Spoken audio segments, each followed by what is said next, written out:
of accountability. This is what the Business Daily is going with. The four men who could make or break Ruto government, and that is Davis Chirchir, who has been proposed for the Energy and Petroleum Ministry, Professor Jogona Ndongo, who has been proposed for Treasury, and Mithika Linturi, who has been proposed for Agriculture docket, Simon Chelugui, the Cooperative and SMEs docket nominee. Who else do you see has quite a load on their shoulders in terms of expectations and where we find ourselves as a country, Suba? Yes, you know, first of all, commenting on the four, one of the reasons why that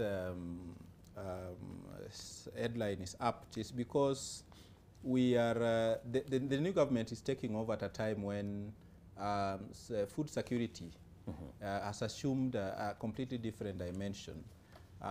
We have seen Kenyans, you know, resorting to eating, you know, carcasses of animals died in the wild. Yes.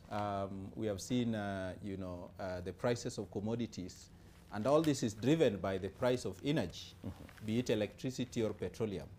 And the coming into the proposal to have Davis Chirchir would really determine how the cost of living is finally brought down, because the president, in his wisdom, has decided that he's not going to subsidize, continue with the arrangement that there was by the regime that he was part of. You know, we say, we talk as if, you know, the president was not part of. He's a newcomer.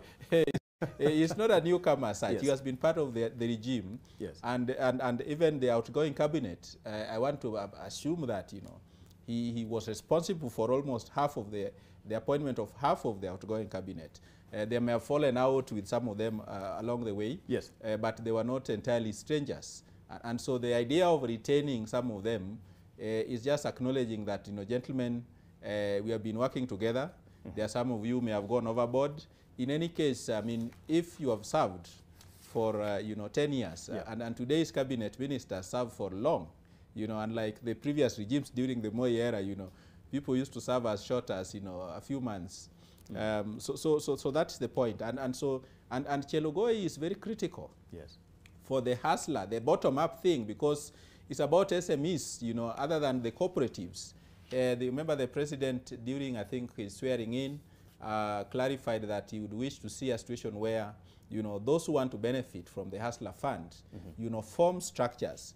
And he's aware of this because if you do not insist on that and allow applications from individuals, we know Kenyans for carrying money in sacks across the road. So he does not want a repeat of that. And it's not that those funds have never existed. There's nothing novel about the Hustlers Fund. We have had the Youth Enterprise Fund.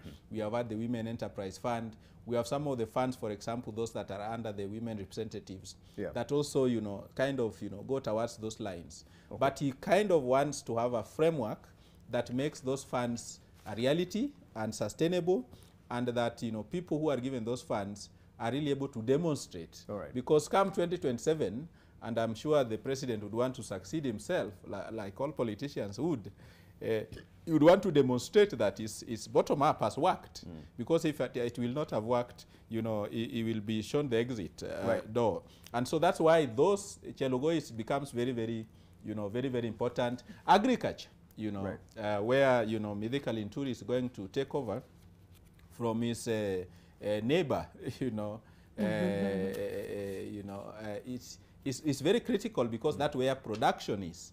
And so we cannot, you know, consume before we produce. We cannot rely on exporting, on importing every food material that we need, even if we do not produce enough for the population.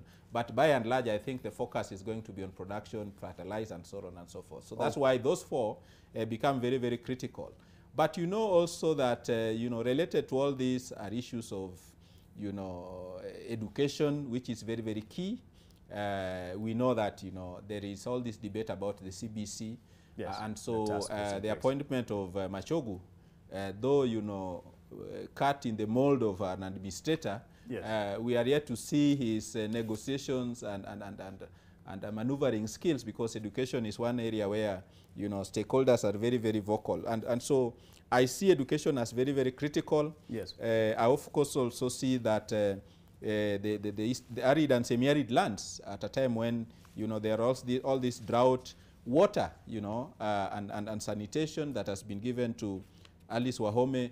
All these, you know, are going to play a role in complementing whatever agriculture is going to do. You cannot talk about agriculture without talking about, you know, water, sanitation, and irrigation, and so on and so forth. You've mentioned someone here, and I want us to take a break, but a quick reaction to what you've just mentioned from Ruth, and I'll let Ruth as well speak to the headline of the Business Daily. Former DO to head education docket, and that is Ezekiel Machogu, the nominee for Education Cabinet Secretary, is probably the only man to have served the 4 previous governments and is now on the cusp of serving the 5th.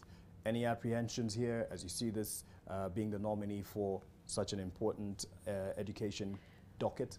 Well, I think the fact that he's been trusted by all these administrations speaks to his qualifications as an individual, speaks to his qualifications in terms of delivery and service. And you see, at the end of the day, as a young person who is watching some of these appointments, I think what I am learning, and I hope my fellow young people are learning, is that, you know, consistency in terms of doing, being the best at what you do, you know.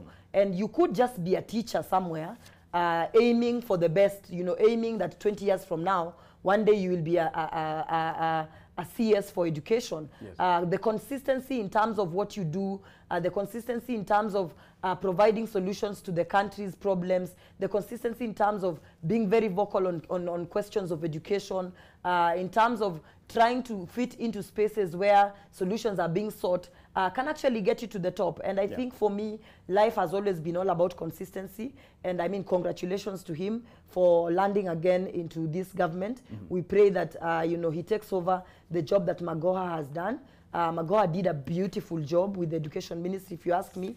I pray that the Kenya Kwanza government actually seeks to retain CBC, because at the end of the day, when you look at the kind of, the quality that it is producing, rather the changes that it is now bringing forth into the lives of our children and our siblings, it's quite, I mean, the challenges are here and there. And sometimes when something is new, there are teething problems.